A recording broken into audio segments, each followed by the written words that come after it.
Umureberezi nagira ngo muzo gwine kurekeraho ahabwo kumekinisa cyo bushweri hamwe n'abashweri kuganyurwa mu bushweri bwabo barkwera kwicyo baritaha ombukambwa butawaho mwayenda kuliye birungi muri agency mubanze mwashoma mubanze mwayise myaka nuko muze mu bitu by'abakuru mwaza mu kire bato izoba liyeka mwebuze ingwe 2013 okwezi ku 11 bishop akakigamba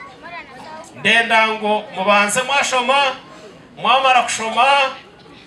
muze mu bushwero buhikire mwize mu kanisa tubarage kurungi muze mu bushwero buhikire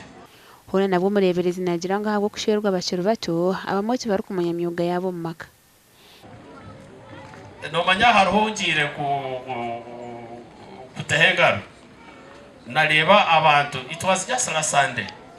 in one of the parishes tindi kwiza kugigamba ukora kureba umwana ahikirondeje umwana umanya ngo no muziri uri kureba arakwenda kumuhereza ibere kandi ibere ataruko baza kurihereza akashutama mu ntebe ingwe ibere rika mu rugo umwana akasukirika sha akakubine kakakiri ibere buri yakoraje muri ko mwabuno bomwana mubanze mwashoma mubanze mwakura emu matokero kolachi eritahibwa kandi neritahya emishango y'ubutabanko bwo mu mako mu ruhima niye yongera aha nshongeji polisi shabero kwatanansa n'abanyadini okumara hembereji. So I'm requesting Christians, church leaders, let us join hand with Uganda Police Force to fight this